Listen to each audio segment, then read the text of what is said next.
ओम नमो भगवती वासुदेवाय नमः। नमस्कार बंधुगण आपण मानकु आम यूट्यूब चैनल को स्वागत। बंधुगण आज भिडियो रे आमे आपण मानकु कहिबाकू जाउछु आपणक पई आज आ आसंता कालीर दिनटी किपरि साब्यस्त हेबो, ए दुई दिन आपणकू किपरि कटेइबे, केउ सब जिनिस रे आपणकू फायदा मिलिबो आउ केउ सब जिनिस रे आपणकू सावधानता अवलंबन करिबा पई पड़िबो, आपणकर लव लाइफ किपरि रहिबो, कैरियर किपरि रहिबो, बिजनेस आउ व्यापार किपरि रहिबो, ता सहित स्वास्थ्यर महत्वपूर्ण इनफॉरमेशन मध्ये आमे आपण मानकू देबु। आउ ए वीडियो शेष रे आमे आपण मानकू किछि उपाय विषय कहबू जहा द्वारा आपण ए दुई दिन को आहुरी अधिक शुभ और मंगलदायक बनै परिबे। फ्रेंड्स, आगो को वीडियो आरंभ करिया पूर्व आपनको हमर रिक्वेस्ट कि जदि आपण हमर ए चैनल ले नुआ आछथि तो चैनल को सब्सक्राइब करंतु, सांगरे नोटिफिकेशन बेल को मध्ये ऑन करंतु, जहा द्वारा समय समय सह हमर नुआ नुआ वीडियो रे नोटिफिकेशन आपणको पाखरे पहुंचिबो। आसंतु जानिबा किपरि रहिबो आपणको पई आजि आउ आसंता कालीर दिन। सबुठारु प्रथमे आमे आपण माननकु कहिबु कि कोन आपणको पई ए दुई दिन रे सतरे पॉजिटिव रहिबाकू जाउछि। जदि कहिबु फ्रेंड्स, आज आ आसंता काली आपणको वित्तीय स्थिति रे काफी सुधार आसीबो। किछि नुआ आरंभ करिबा पई ए दुई दिन आपणको पई बहुत ही अनुकूल घरे रहिबो। आपणकर परिश्रम प्रयासर सार्थक परिणाम आपणको सामना को आसीबो।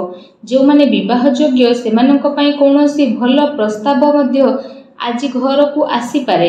यह सहित जदि आमे कहिबा फ्रेंड्स, समाज एवं संपर्कियों भितरे आपणकर प्रभावशाली व्यक्तित्व आ सरल स्वभाव कारणरू मान प्रतिष्ठा आपणकर बनी रहिबो। समय किछि मिलाजुला प्रभाव मध्य आपणक पई नै करी आसीबो, किंतु ताहा द्वारा बहुत भल फल आपणक पई बनिबाकू जाउछि। किछि टाइम रे अति संपर्कियों भितरे जहाँ भी क्लेश चलीथिला तो से सबू दूर विशेष भाव में आपणकर हेबो। ता सहित संपर्क रे पुणी थरे मधुरता देखा देबो। प्रतिष्ठित लोकंक सह संपर्क बढ़िबो आ जहा भविष्यत पई बहुत ही लाभदायक सिद्ध हेबो। धार्मिक स्थल को जीवार प्रोग्राम मध्ये आपणकर बनिबो, जहा द्वारा बहुत अधिक शांति एवं हल्कापण आपण विशेष भाव में अनुभव करिवे। घरे सुख सुविधा संबंधित वस्तुर किणा किणी मध्ये करिवे। कोनोसी दामी उपहार मध्ये आपनको मिली पारे।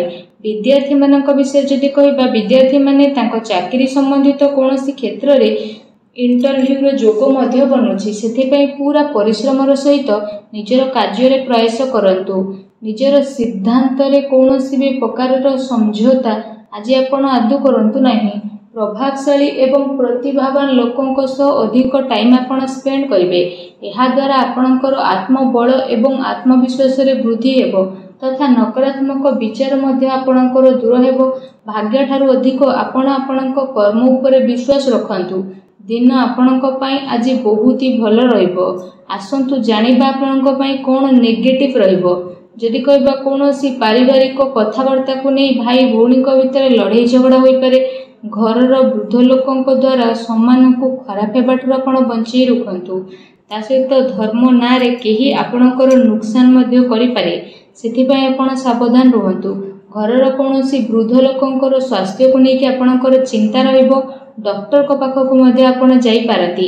एहा सहित जदि कहिबा आपणको आपणकर स्वभाव रे ईगो को खत्म करबा पई पड़िबो, जहा द्वारा जहा भी सब प्रॉब्लम थिला सब प्रॉब्लम रे सॉल्व हेबो।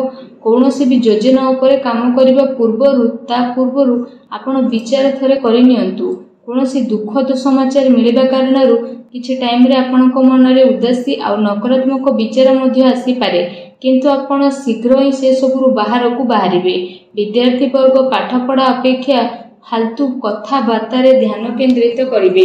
निजर महत्वपूर्ण कागज पत्र को बहुत ही अधिक संभाली के रखंतु, काहे कि ना जदि हजि जीवो तो मिलिबा बहुत ही कष्ट साध्य हेबो। घरे छोट कथा रे अकारण रे चिंता उत्पन्न हेबो, सेथि पई अधिक क्रोध करिबा ठारू दूरी रुहंतु। सामाजिक गतिविधि रो अधिक ध्यान न देई कि किछि अति संपर्कीय लोक आपणक ऊपर नाराज होई पारंती, किंतु ए कथा ऊपर ध्यान न देई आपण आपणकर कर्म ऊपर लागि रखंतु। घरर वरिष्ठ लोकंकर मान सम्मान अवश्य बनिकी रखंतु। आसंतु जानिबा आपणकर लव लाइफ किपरि रहिबो। तो जीवन साथींकर भावनार आपण सम्मान करंतु। एहा द्वारा संबंध आहुरी अधिक मजबूत हेबो। प्रेम संबंध आपणकर मर्यादापूर्ण रहिबो। कौनसी विपरीतपूर्ण लिंगी अचानक मिलवा कारण आपणको आश्चर्यजनक प्रसन्नता मध्य अनुभव हेबो। घर परिवार वातावरण बहुत ही सुखदपूर्ण रहिबो। पति पत्नी आपसिक सहयोग आपणक घरे सुख शांति बनैकी रखिबो। प्रेम संबंध रे आगको आसुथुबा टाइम रे विवाह रे परिणत हेबार पूर्ण रूप रे जोग बनुछि। जीवन साथींकर आपणको एवं आपणक कार्य रे पूर्ण रूप रे सहयोग मध्य मिलिबो तथा घरे मध्य आपणकर सकारात्मक वातावरण बनी रहिबो।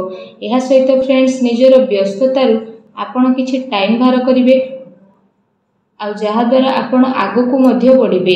परिवार रे पिलांक पई आपणक समय मध्य देबे जहा द्वारा परिवार रे आपणकर रेस्पेक्ट आहुरी अधिक बढ़ी मध्य जीवो। आसंतु जानिबा 2 दिन रे आपणकर व्यवसाय किपरि रहिबो।